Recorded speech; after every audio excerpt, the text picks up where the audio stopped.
I'm Felicia, And I'm Ian. and we are the Paranormal Lovers.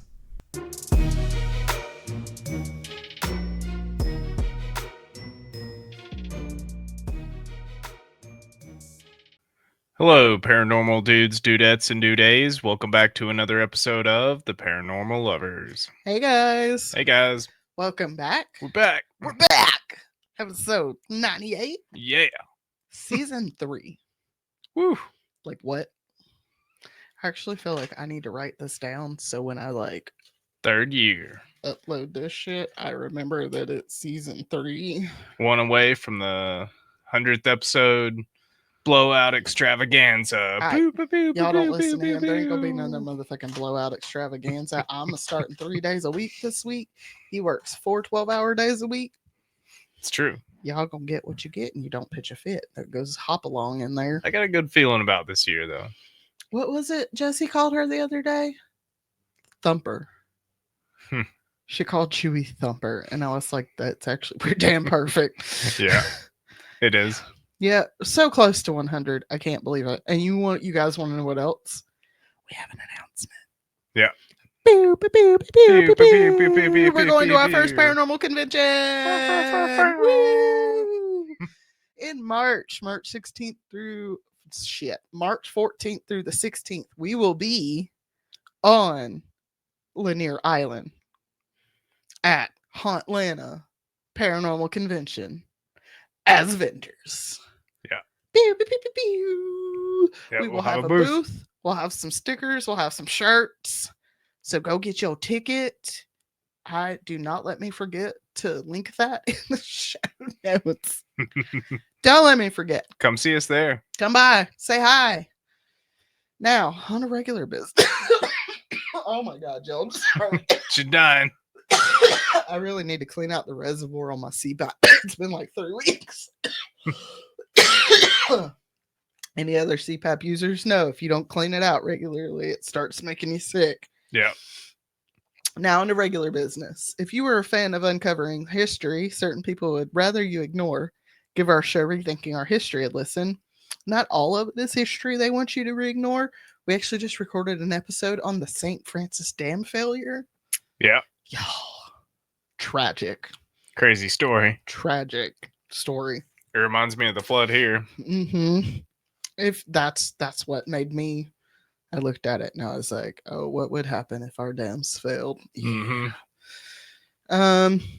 If you would be so kind, please give us a follow and share on social media, Facebook, TikTok, and Instagram by searching for the Paranormal Lovers in the search bar. Using the search bar on YouTube, you will take you to video episodes of these shows if you or someone you know prefers video. If you would like to support our small podcast, we have a Patreon over at patreon.com/paranormal lovers. For $5 a month, you get early access to unedited videos of both shows, as well as 2 stickers a month. I will admit, I'm struggling with keeping up with the sticker thing, but I'm trying. Got something special for you, Christy. Don't worry. We also have a merch store at theparanormallovers.threadless.com with new designs for 2025. Was that a wine or was that you? That was a wine. Would you like for me to pause? Yeah. God dang, this is like the 3rd time. These damn dogs. So sorry, I just yelled in y'all's ear. That was a little dramatic. All right. Merch store. Yeah. And finally, if you have a personal story, whether it be true crime, paranormal, or historical, if you have a topic request, or you just want to fight about our views, email us at theparanormallovers@yahoo.com. What did you love about our break? That's tough. There's a lot. I love that my parents got me a suit of chainmail armor. Oh, absolute most ridiculous fucking thing they could have ever gotten you for Christmas. Like why? It's like 100-pound suit of chainmail armor. Pounds. It's 20. It was. Oh, like it's only 22. Only. It's in like a small ass box, and you're like you go to pick it up, and you're like, mother, what is in this? Fucking chainmail. That's what. So ridiculous. I love it though. Like, all right. What did you love about this week, baby? I love that I started a job. Yeah. Yep. I love my job. Pretty sure I've talked about it before. It's been great. I got my dolls and my Dogon door from Mali, Yeah, which is really cool because we got some Mali people in the ancestry somewhere. that's cool. Um, yeah, I just really like my job. It's been fun. I also enjoyed Christmas, of course. Patty is so spoiled, but I love her so much, and she Yeah, she deserves it. really So spoiled. she's a good kid, though. And then your parents got me a heat press so I can make t-shirts at home. Yeah, Do, I got the hat one too. Yeah, I'm it comes excited with a about hat that. press, so that'll be fun. All I right. like making hats.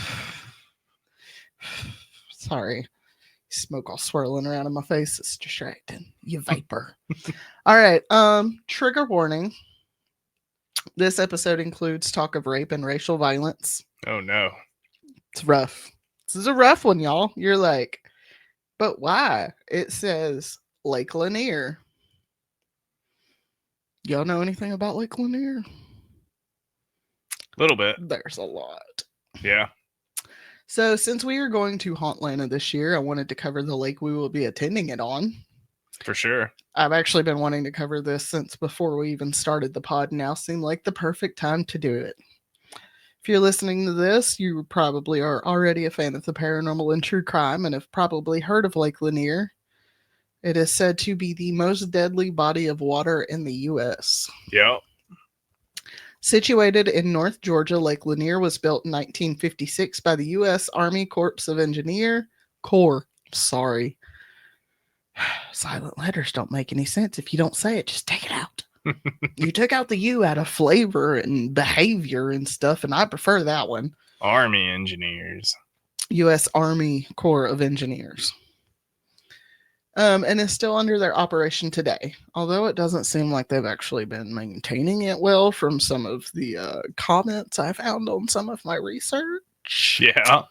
I was like, oh, mainly on Reddit, they were like, they're not fucking taking care of this shit. I was like, oh, God. Okay. This lake encompasses 38,000 acre feet or well, no, 38,000 acres or 15,000 hectares, 59 square miles or 150 kilometers squared of water. I'm sorry, I stutter and like jumble my words, y'all. My brain moves faster than my mouth. The waters of the lake flow to Alabama and Florida, so these states, as well as Georgia, hold rights to the water in the lake. Oh, excuse me. Inflows to the lake are the Chattahoochee and the Chestatee Rivers. Chastity Rivers? Chastity River? And the outflow is the Chattahoochee River. Listen, I'm going to get my laughs where I can on this one, okay? Sure. This lake covers 5 counties: Hall, Forsyth, Dawson, Gwinnett, and Lumpkin. Looks like a pretty huge lake. That's a pretty good size, yeah. Yeah. Before the events that scarred this land in 1912, this land was Cherokee land. But as part of the Trails of Tears, they were forcibly removed from this land. Then, after the Civil War and the Emancipation Proclamation, this area became the town of Oscarville. Here, 1,100 residents, the majority of them black, many of them poultry farmers, carved out a place for themselves. They owned land, had businesses, and a thriving community. But tensions were already high in the area between white people and black people. In 1906, the Atlanta race massacre happened. They call it a race riot, but just so y'all know, they use riot to make it seem like black people were just as bad. Right. They was not. In September, a newspaper had reported on 4 white women who allegedly had been raped by black men. These alleged allegations were never investigated, and it's very possible that the newspaper simply lied to start a war. Wouldn't be the first or the last time it happened. Right. And it didn't matter if it was lies or not, the fuse had already been set, and it did not take long for things to explode. For 2 days, white mobs terrorized the black communities of Atlanta. Though the official number is 25 black deaths and 2 white, unofficially it is believed that over 100 black people were murdered in these days. Jeez. 6 years later, things were not much better. With the influx of newly freed people, white farmers were seeing less profit as better farmers moved into the area. And this next sentence is gonna piss off a lot of people, but people can get mad about that. But when you're literally bred to be a piece of equipment, Right. of course you're going to be a better fucking farmer. Yeah. Sorry, not sorry. I got RC in my throat, folks. They got a Margaritaville at Lake Lanier. Oh, fucking hell. I wouldn't be surprised. What the hell? I would not be surprised. Okay. You know what they named it? Hmm. Apocalypso. Oh, what the fuck? All right. Oh. But this also puts a target on their backs as white farmers turn the blame for their misfortune on the black farmers. And Yeah. just a few months before the powder keg of racial tension exploded in Oscarville, nearby Plainsville was the site of a similar event. A quote unquote dispute between a black boy and a white girl led to the attempted lynching of several black men. The black residents fought back, and a shootout occurred in which the white sheriff was shot dead. I did attempt to find his name in like 2 sources, couldn't find it, and I said, well, fuck him anyways. Right. On September 5th, 1912, Ellen Grice would claim 2 black men attempted to assault her. She claims she woke up to find one of them lying in bed beside her, but that he was scared off by her mother coming to check on her.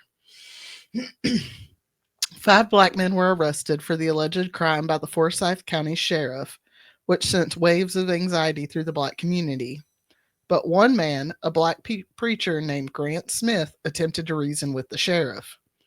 He argued there was no evidence that these men had been her attackers, if there had been attackers at all. Grant also argues that most likely Grice had been using the quote-unquote old threadbare lie. This was a common tactic used by white teenage girls and women who wanted to date black guys but didn't want the repercussions for it. Right. Or didn't want to get in trouble for it. Because while I do not... Yeah. Because while I do not have sympathy for white woman tears, I can understand how they may have been afraid of the repercussions of their decisions. But their lies have caused dozens of black communities to be destroyed and hundreds, if not thousands, of black people to be murdered. So miss me with the fucking white woman tears, okay? Yeah. This term was coined by Ida B. Wells, who I will cover in a future episode, in an article released on May 21st, 1982 in the Free Speech. Quote, that old threadbare lie that Negro men rape white women. If Southern men are not careful, a conclusion might be reached, which will be damaging to the moral reputation of their women, end quote. Yeah. Ida's word led to the destruction of the free speech offices, and when Grant echoed these words to the sheriff, he was met by a violent white mob on the steps of the courthouse. Here, in full view of the community and law enforcement, Grant was beaten, even whipped, within an inch of his life. Jeez. But even though he had received life-threatening injuries, he did survive this attack. Yeah, there's something about being whipped that, as black people, it's one of them things that really fucking sets your teeth on edge. Yeah. You know what I mean? Mm-hmm. Then 8 days later, on September 13th, a real and horrific crime took place. A young white woman, 18 or 19 years old, was found raped and brutally beaten in the woods outside of Oscarville. Mae Crow lived in the nearby community of Big Creek, and as soon as she was found, as often was the case, a large mob of white people set out to find the attacker, of course, within the black community. Right. Because it's not like there's a history of white men assaulting women and leaving them close to black communities to be found. Like, that would never happen. Right. When Mae had been found, she was alive but unresponsive and barely breathing. She would spend 2 weeks in a coma before she passed away from her injuries. The first arrested was a 16-year-old black boy named Ernest Knox after a pocket watch had been found at the scene and ID'd as belonging to him. Ernest was arrested, and instead of being taken to the station and questioned, he was subjected to a quote-unquote mock lynching and forced to confess to the crime. For one, there's no such fucking thing as a mock lynching. They put a rope around his neck and they hung him from a tree. Till he confessed. Yeah. until he confessed. He was lynched. He just didn't die. Yeah. It's horrible. And to make matters worse is the fact that they were assaulting and torturing this young black man while there is a rapist and a murderer probably running around with this fucking lynch mob who was never brought to justice for May's death. For sure. Like, this is fucking horrible, but a man raped this girl, bashed her head in with a rock, and left her to die. Yeah. And he's just got to live on fucking scot-free with his life. I'm sure. White supremacy, all. After Ernest was arrested, a white mob set out to the jailhouse to keep him alive. They didn't care about keeping him safe. They just wanted to keep him alive. Ernest was transferred out the back of the building to a jail in Atlanta. But that left the 4 others who had been arrested as his accomplices to deal with the mob.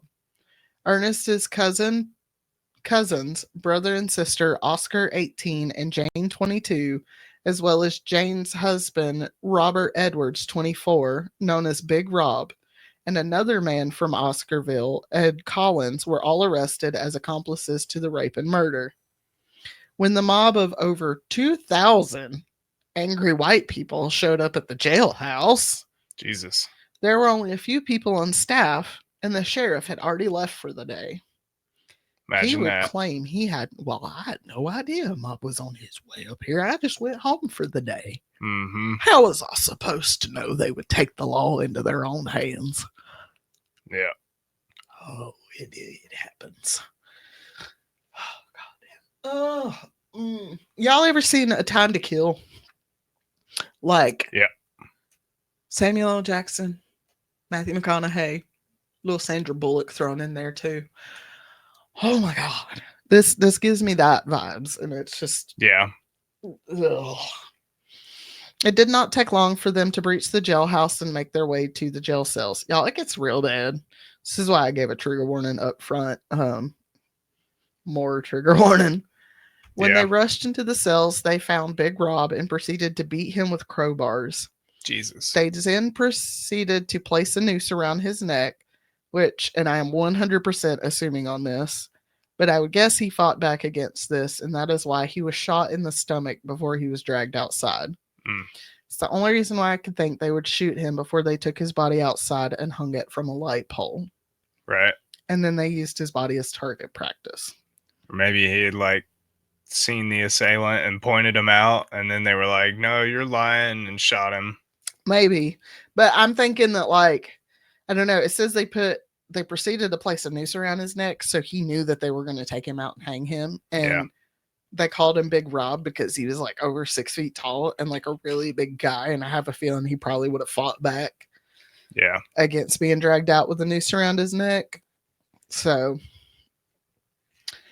the mob then used his body as target practice. And I will say this anytime I can. Some of our ancestors would have taken flesh from his body to eat. Yeah. With a crowd of 2,000 people, I can't imagine there was much left to bury. And before somebody says, yeah, well, what about indigenous cultures that practice cannibalism? To that I say, that's not what the fuck we're talking about. Yeah. We're not talking about ancient communities who ate people as part of their spiritual practices. We are talking about our grandparents and great-grandparents carving chunks of flesh off of freshly dead black people to eat. Yeah. I can't get over this fact. I will never get over this fact. It is so disturbing that now when these white people, these old white people come into my store, I'm like, have you eaten someone? Right. You seem like the type that would. That's mainly just the ones that don't want to look me in the fucking face when I'm ringing them up. I see y'all. Yeah. I see y'all. There are still people who would do this today if it started back up. And like, these aren't mummies, y'all. These are warm bodies. I look at my neighbors sometimes and I'm like, yeah. While we know now that it was highly unlikely any of the people arrested committed this crime, it really didn't matter then. In one day, both Oscar and Ernest were both found guilty and sentenced to hang. Ironically, this was illegal in Georgia at the time, public hangings, but or hanging was actually an illegal form of execution at the time in Georgia, but who's going to narc on a judge? Right. In Forsyth County, public executions were illegal, so they built a wooden blind to block view of the gallows. Do you want to know what happened? Can you guess what happened to that wooden blind the night before the execution? Got opened. It got burned to the ground, leaving the gallows completely untouched and intact for all to see. Right. All 8,000 goddamn people that showed up the next day Yeah. to watch 2 young black men get murdered. Wow. Let's say 100 black people showed up to support Ernest and Oscar. That leaves 7,900 white people hanging out like it's a goddamn Sunday picnic to watch 2 young black boys get murdered. For no reason. Yep. That's crazy. Because they want to act like black people are such goddamn animals that black men are running around raping white women. If we were really the fucking animals people claim we were, we would have burned this goddamn country to the ground a long fucking time ago. Right. I told you I was pissed doing this research and I was going to rage during this episode. I'm raging. Yeah. Like, and let's not forget that the people, they ate them. 8,000 people were there. That's crazy. Quote, a piece of rope used in the hangings was kept in the minute book of court records until the 1912 violence received attention from civil rights protesters in 1987, around which time the rope went missing, end quote. So if they kept a piece of a noose with official records, I can only imagine what other quote unquote souvenirs were taken Right. by the 8,000 people that came to witness this lynching. For It wasn't a sure. fucking execution. It was a lynching. Yeah. And then the Night Riders formed. If you've never heard the name, count yourself privileged. You ever heard of the Night Riders, Bill? No. On the night of May's murder, they began their reign of terror in Oscarville. And I got to go on a side quest for a minute. Yes, y'all, I did text my therapist about this while I was doing my notes, like legitimately. Yeah. Because I was like, wow. Is there a form of anxiety specifically for black people? Right. And she was like, no, but there probably fucking should be. She didn't say that exactly, but like, guys, I was diagnosed with GAD, generalized anxiety disorder, but that ain't it. This is what I have anxiety over. Yeah. Especially living in a place like this. Right. Where like the week before the election, they had that damn Trump parade of like 300 trucks driving through the county with fucking Trump flags hanging off of it. Like, yeah, this is the shit that gives me anxiety. I used to be such a social person and go out and do anything, but since George Floyd and my finding my identity as a black woman, yeah, I have major anxiety being only one of 5 brown people in a store. Yeah. Like 10 years ago, I would have been shocked to learn this, but probably would have been like, oh, that's just how the times were back then. Now I'm sitting here eyeballing my Trump-loving neighbor, wondering if his parents ever ate somebody and if he would eat someone given the chance. Yeah. Like, I don't trust these people. I don't trust nobody neither. I don't trust these fucking people. And another thing, this is why I do, in fact, condone violence. Every time I hear a white person say, well, I don't really condone violence. Fucking condone it. Yeah. When violence is warranted, fucking condone it. Y'all, this man's over here saying, yep.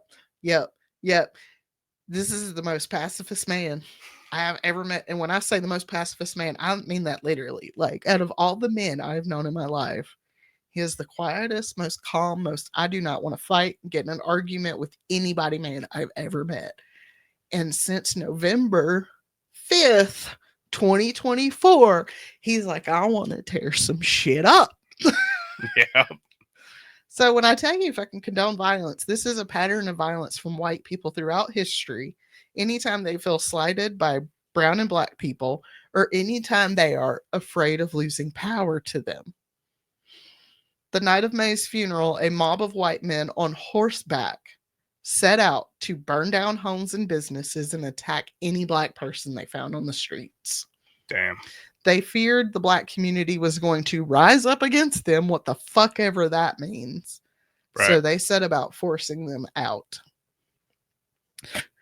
Wow. For months, the Night Riders went out after dark and firebombed any building thought to be owned or housing black people. And these attacks were not exclusive to Forsyth County, although it is admittedly one of, if not the worst of them. These attacks by Night Riders happened all over the country from the late 1800s to the early 1900s. And they didn't stop. They just became the Klan. Right. Within a few years of 1912, 80% of the over 1,000 black residents of Forsyth County had either been run out of town or, if they fought back, murdered. This county sticks out as an anomaly even among areas these massacres happen, for the simple fact that they were so successful at running black people out and keeping them out. Even if the black residents of Oscarville wanted to come back and rebuild, there was nothing for them to rebuild. All of their homes and businesses were burnt to the ground, and all of their livestock was slaughtered, and all of their crops were destroyed. Jeez. Everything. Just...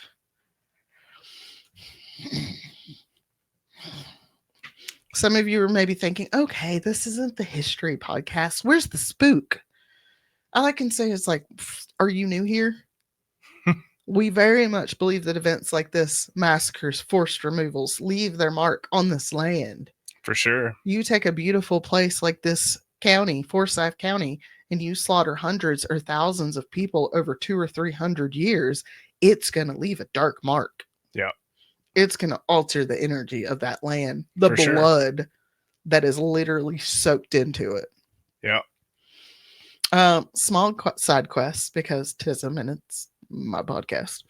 Although there is a decent size Asian and Hispanic communities in Forsyth County, I feel like the Asian community was like 20% of the population and the Hispanic community is like 10% of the population. The black population is at 4.9%. Wow. This is still not a safe place for black people, as is evident with the case of Tamala Horsford, a 40-year-old black mother of 5, I believe, who died while at a sleepover in Cummings, Georgia on the night of November 4th, 2018. Wow. She was the only black person there. I believe with my whole ass she was murdered that night, and I say my ass because it's bigger than my heart. I will end up covering Tamala's case at some time. Now you got me interested.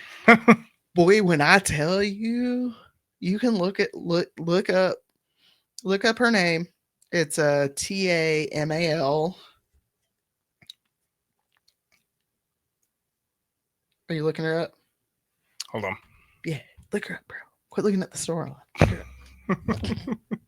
No, I was looking at Lake Lanier. Tamala. Tamal. HORS. Ford. Horsford.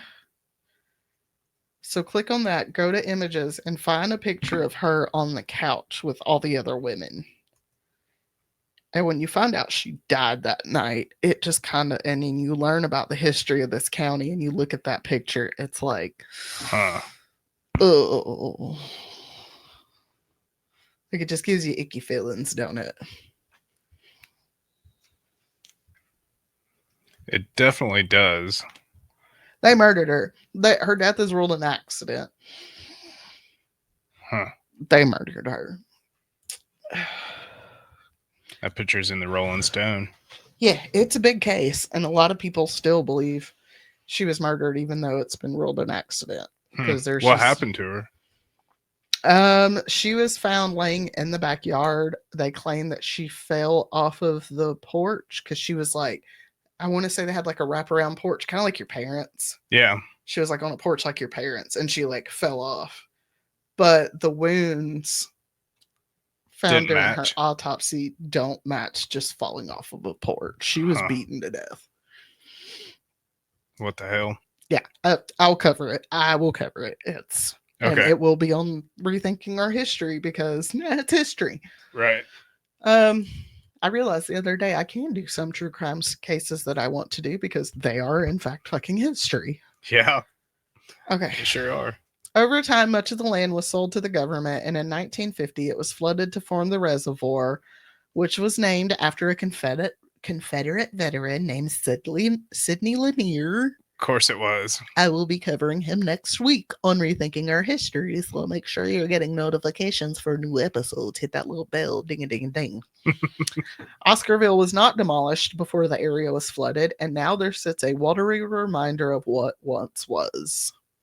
A dark water. Yes. You might be able to look up underwater Oscarville photos because Mhm. people do go diving. Let's see. I think it has some on here because I've Yeah. got the images pulled up and it's showing like underground Underwater towns. underwater grave Yeah. stones. I'll get to it.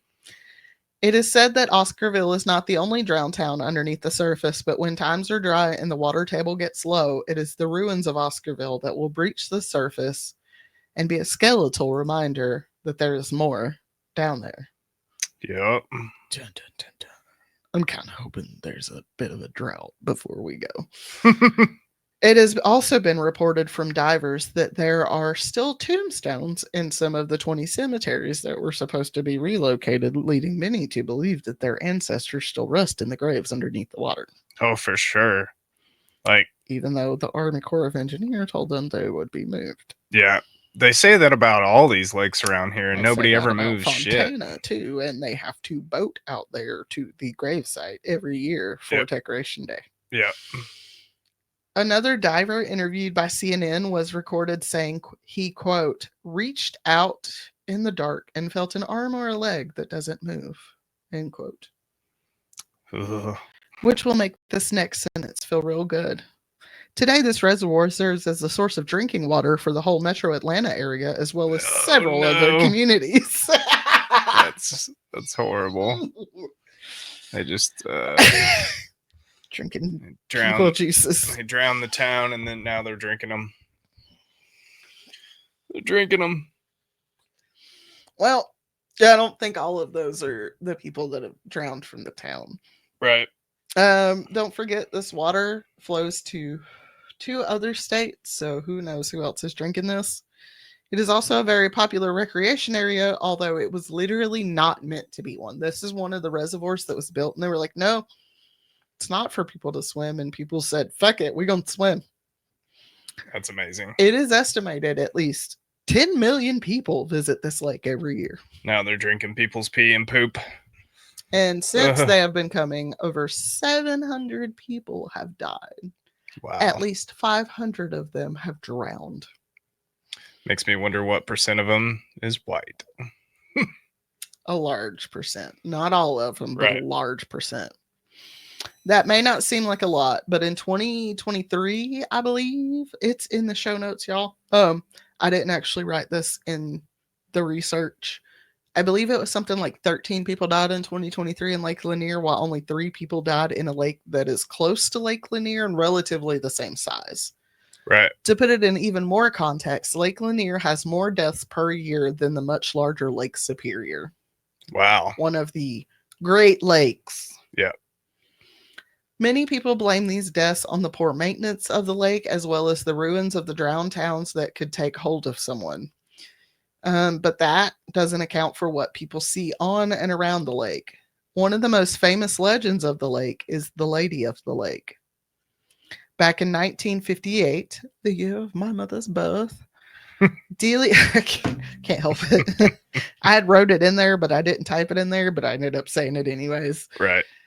Delia Mae Parker Young and Susie Roberts had left a dance in town and were driving across Brown's Bridge over the lake when they lost control of their car and went over the edge to the dark waters below. A year later, in 1959, a decomposed body without hands was found, but it could not be identified at the time. Then, in 1990, a 1950s Ford sedan was discovered on the bottom of the lake with the remains of Susie Roberts inside the car. This led investigators to conclude that the body found in 1959 was that of Delia. But according to local residents, there was never any doubt about who the body belonged to. Since the body had been found in 19... Look, these fucking goosebumps are already like... Y'all, I brought home 2 porcelain dolls this week, okay? We're going to be in this place too. Mm-hmm. Since the body had been found in 1959, there have been numerous reports of a woman in a blue dress with no hands walking on and around the bridge. It is said she is searching for a victim to drag down to the bottom of the lake. Which, like, in my true crime mind, I'm like, is she just like an angry spirit because she like randomly died and her life was cut short, or was she murdered? I don't know. Because where'd her hands go? Right. Somebody chopped her hands off. Maybe she was a thief. Yeah, I know.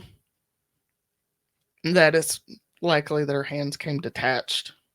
Right. And were like eaten. Mm-hmm. But I like a good theory. Sure. Most likely she was just unbuckled. Susie wasn't. And that's why she washed up handsless. She floated around. The fish ate her hands. Oh. I wonder if there's like family curse going on there too. Like, I don't think so. Cursed from the victims of Oscarville. Now all the people are being punished. I don't know. Them and their family lines. No, I don't think it's family line. No? No. Another reported apparition is a shadowy figure sitting on a raft. In one hand, he holds a lantern to light his way, while he uses a pole in his other hand to make his way across the lake. He's fucking ferrying souls across the lake. It's death. It's not death. It's the dude. The ferryman. The ferryman on the river Styx to take you to the place. You remember that it was dude's dad.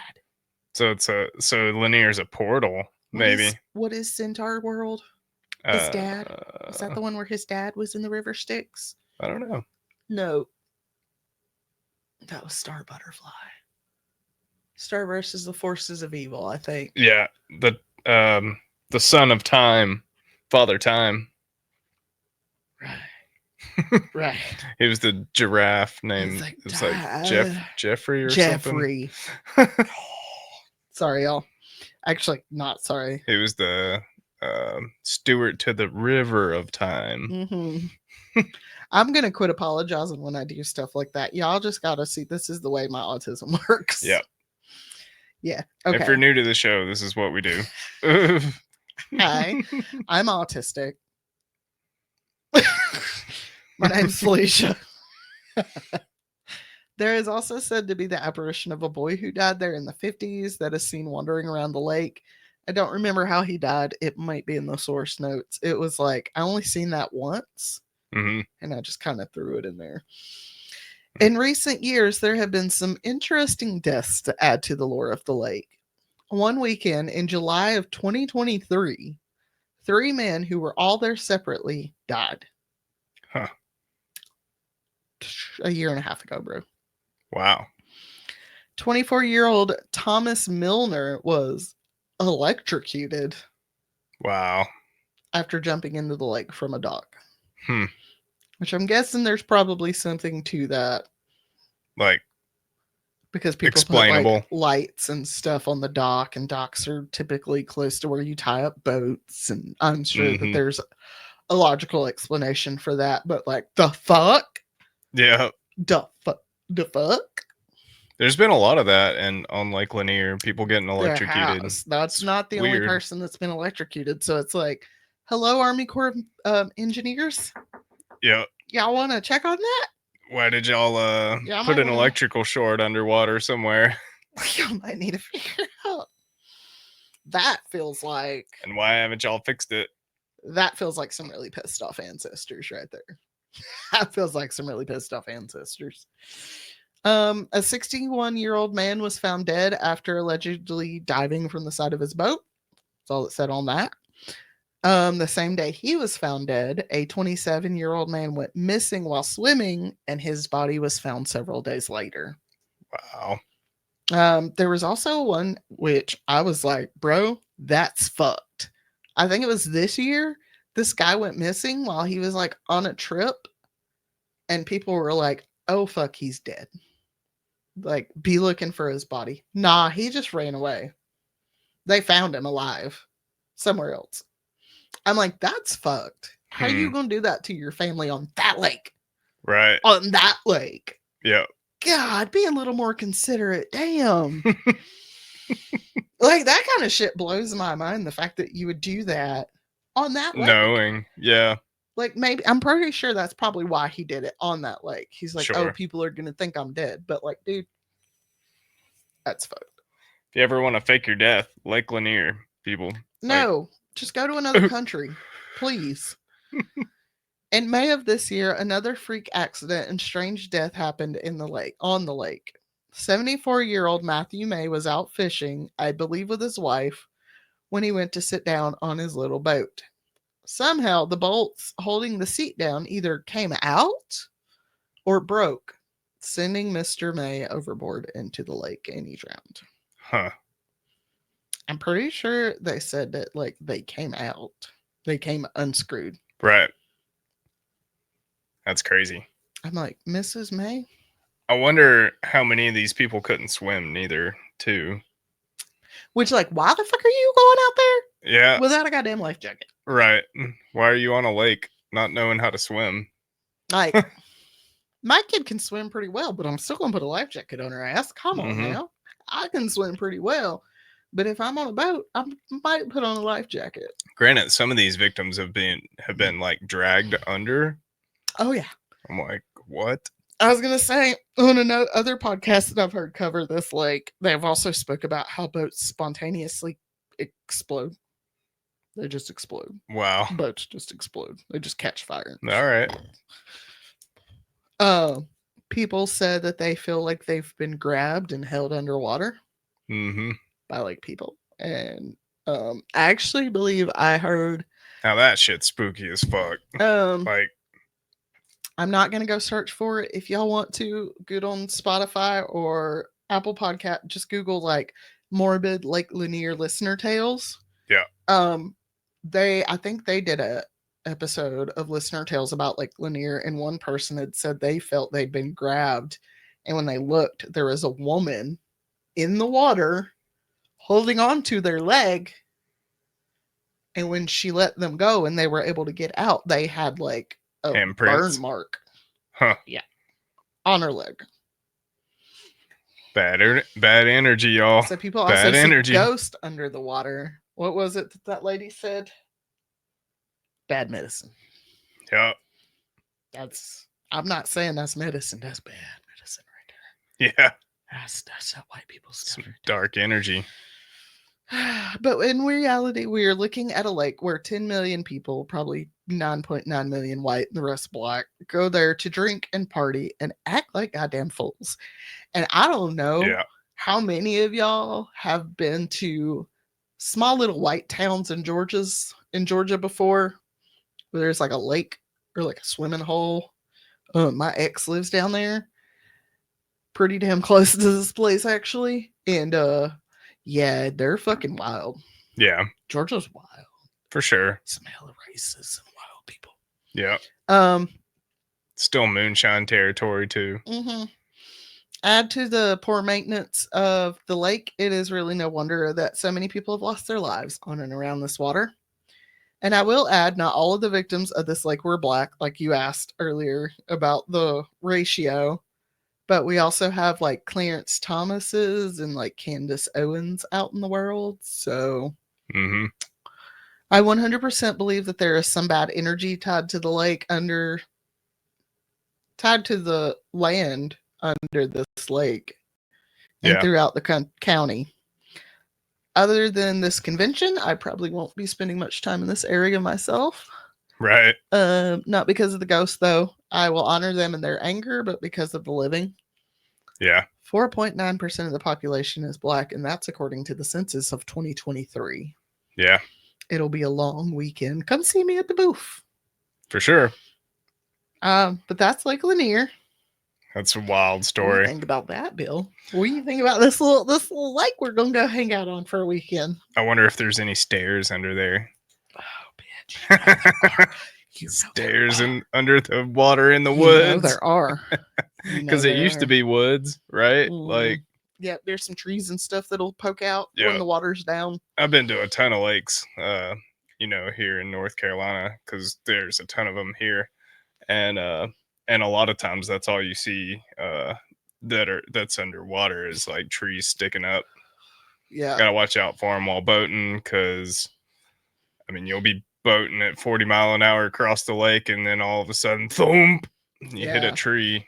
These trees float, so it's like at least ones that aren't still in the ground. Yeah, trees float, But- but even if they're not floating, you still have ones that are in the ground. If the water table's too low, you're Yeah. liable to hit the top of that damn tree Yeah. and get your propeller stuck. I don't know So- how many times I've gotten tangled in trees, while fishing, but Mhm. Well, I mean, hell, you go down here to the lake and drive around. There's like 4 trees laying in the lake yeah, from like the hurricane. Yeah. And they're just Well, gonna they- sit there and rot. the lake that we live around, they put trees in the lake on purpose so that they could, become fish hatcheries, because it's good for, fish eggs. But That makes sense too. All right, folks. Well, we hope you enjoyed this episode, even though enjoyed might not be the right word, because I'm sure we feel all some type of way right now. yeah, But if you like that, come join us in Atlanta, because we'll be at this Lake we will Lanier. be on Lake Lanier, folks. If you enjoyed Yep. this, come hang out. I know one of them B Hill brothers lives in Georgia. Come Mike? give us a visit, Mike. Mike. How you Mike. doing? Hey, Mike. Hey, Mike. Hey, I Mike. love Indigenous Mike. Tales. Those guys are so awesome. You know what day it is? It's not it's Sunday. He ain't listening to shit. If he is, he's Probably like, I not. just turn that shit off. But I added, but maybe when people say, well, what about Chicago? Or what about all the crimes in the cities across the country? Remind these people we had our own fucking towns. We had our own fucking communities. We were thriving. Yeah. And it was ripped away from us. Yeah. Because white people are scared to let brown and black people be in power. You want to know why? Why? I'm going on a soapbox again, folks. Because if white men had been enslaved and oppressed and kept down with a boot and a knee on their neck and they got power, they would kill every person that kept them oppressed. Yeah. That's what they're scared of. Right. They're afraid that if we get power, that we're going to go against them hard. That ain't us. Yeah. That's white people shit. Yeah. Okay. We want to live cohesively, but people are so damn greedy. Free Luigi, bitches. Free Luigi. Free Luigi. Free Palestine. Free the Sudan. Free the Congo. Power to the people. Y'all go follow That's us right. on the show. All right, folks. Putting up my soapbox for now. We will see you guys later next week. Love you. Bye. Love you guys. Bye.